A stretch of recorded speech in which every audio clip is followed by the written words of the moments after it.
The Gospel according to Matthew chapter 5.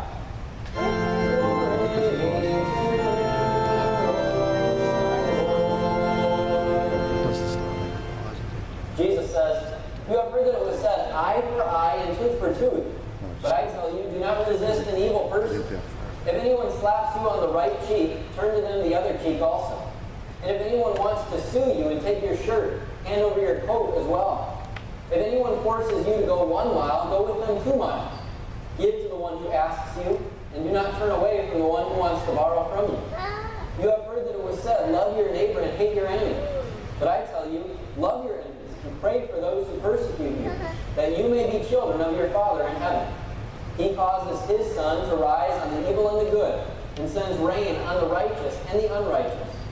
If you love those who love you, what reward will you get? Are not even the tax collectors doing that? And if you greet only your own people, what are you doing more than others? Do not even pagans do that? Be perfect, therefore, as your heavenly Father is perfect." This is the gospel of the Lord. I think most of you know who this man is, Osama bin Laden. Osama bin Laden and his terrorist network, Al-Qaeda, were behind U.S. embassy bombings in the late 1990s. And of course, Osama bin Laden and his terrorist group Al-Qaeda were behind the 2 planes going into the Twin Towers in New York City, September 11, 2001. After the Twin Towers fell, there was a worldwide manhunt for Osama bin Laden that lasted almost 10 years.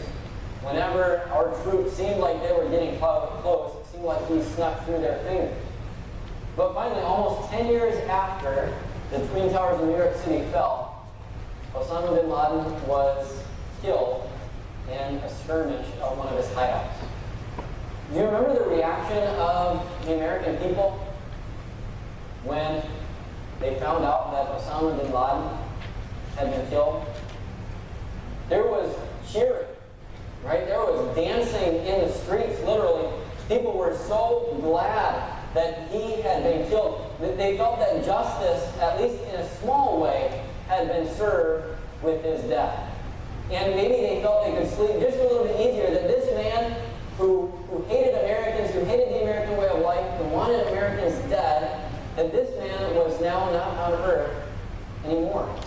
There was joy and gladness from so many people. It would have been, at least it would have seemed very un-American to hold some kind of vigil for Osama bin Laden the next day or that night when the news came out. In fact, anybody who would have done that would have been persecuted very heavily, I would think. The way of the world is love your neighbor, right? Love your neighbor, love your family, love the person who's good to you, love your co-worker, love your neighbor, and hate your enemy. The person who hates you, the person who wants to harm you, the person who wants to kill you, you don't love them, you hate them, right? And you're going to do whatever you can to prevent them from hurting you, from hurting your family. That's the way of the world, right? Even unbelievers love other people.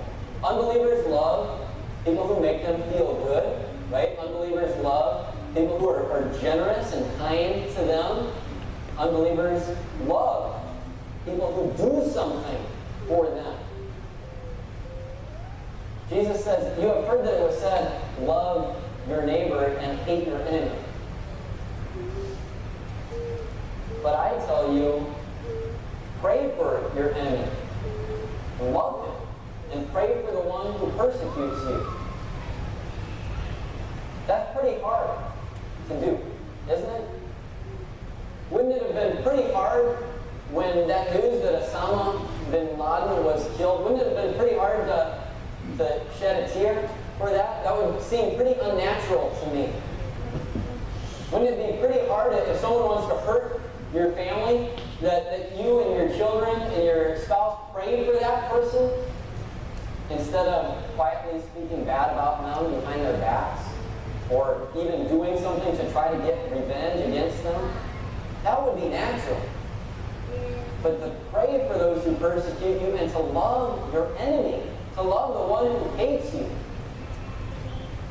That's something that not only doesn't come naturally to us, but is one of the hardest things that Jesus asks us to do. And yet, God has done that for us. As we were talking about who we are by nature, that we are, as Earl said, enemies of God, that we're hostile to God, that we rebel against Him every single day with our sin, with our disobedience, with our ungodly attitudes, with our ungodly words and actions. We were God's enemies. And God could have waited for us to change forever, and it never would have happened. Our lives were never going to come into line with the way He wanted us to live. Not naturally. And so God did something about it. God didn't want you and I to remain His enemies. And He knew that we weren't going to change, so He sent Christ to change us from enemies into friends. God gave His one and only Son over into death so that you could be friends of God, so that by the grace of God, you are friends of God. God loved you in Christ, and God continues to love you. The example that Jesus points out here, He says, think about God, think about how God treats the good and the bad. He sends rain on the fields of both, right? He sends rain to water the crops of both the righteous and the wicked. Our God is merciful to people who do not deserve mercy, and that's me. That's me. I don't deserve the mercy of God. I don't deserve the forgiveness or the love of God. And yet, think about all the kindness that God shows to me throughout my life. That doesn't mean that everything is easy or that everything is always good. But think about all the kindness that God shows. Think about what I deserve. Punishment, hell. And then look at how God treats me instead. He gives me food. He gives me a family. He gives me friends. God is merciful. And all of those mercies of God are meant to point us to the ultimate mercy of God, which was shown to us in the sacrifice of His Son, Jesus, on our behalf. Now, because God is merciful, because He loves us and shows us grace, we love too. We love because He first loved us. See, God's love fills us up with love that is then shown back to Him and is also shown to other people as well. Think about this. What is the one constant, steady source of love that you can have in your life? Is it your spouse? I don't want you looking at your husband and wife. Right? It's not your spouse, is it? That source of love is not always constant. It is not always steady. Is a constant source of love in your life your children? No. Right?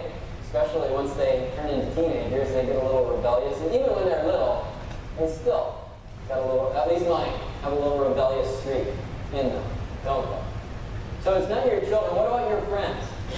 Boy, a good friend, they're going to be there for you, and what a blessing from God. But are they a constant, steady source of love, or do your friends sometimes let you down too? If you're looking for a constant, steady source of love in your life, there's really only one place that it can be found. And people look for that constant, steady source of love in so many different places. But it's really only found in Christ, isn't it? In Christ, you have a constant, steady source of love. Is God's love for you up and down? Some days God loves you, some days He doesn't. Some days God shows grace and mercy to you, some days He doesn't. Is God's love up and down based on your behavior? Well, you were especially sinful this week, so no forgiveness for you. No, right? God is a constant, steady source of love in your life. And you hear about God's love in His Word. That's how He fills you up with that confidence that He is love and that He loves you and that He's forgiven you. You're filled up in His Word with that love. And that's going to result in love for Him, and it's also going to overflow in love for other people. So many people look for a constant, steady source of love in their human relationships, and that will always leave them feeling empty eventually in one way or another, right? What is the secret to a good marriage? Every marriage has troubles. Every marriage is two sinful people who are together. So what's the secret to having a good marriage and love in marriage? Isn't it that we're filled up with Christ and with His love? And then we're able to love our spouse. Does your spouse always deserve your love? No, right? They're a sinner. Right? Do you always deserve your spouse's love? No, you're sinful too. Right? But as you're filled up with Christ's love, you're able to love unconditionally. Right? Or at least you strive to love unconditionally. Not so that you get something in return from your spouse, but because you made a promise to them that you would be faithful, that you would love them through better and worse. Think about raising children. What's the secret to raising children? If you're trying to draw love and strength from your children, that will inevitably let you down, won't it? And there's going to be times, maybe often, where your children push, and they push, and they push, to the breaking point, right? And what do you want to do? You just want to scream at them, right? Ah, what's wrong with you? Instead, we look to the love of God, right? The mercy and the compassion of God. So that we discipline our children. Yes, children should be disciplined. Scripture teaches that. The one who spares the rod hates the son, right? So children should be disciplined, but not in anger, not in wrath or rage, but in love. Right? Love for them. Love for God. We love because He first loved us. To love your enemy, to pray for the one who persecutes you, I will admit that that is totally unnatural. It's unnatural for me. It's unnatural for you too, I'm sure. And yet, that is what God has done for you. He loved you when you were unlovable. He loved you when you were still His enemy. And He, through the blood of His Son, made you His friend. Filled with that love, we love back. We love our God. We love each other.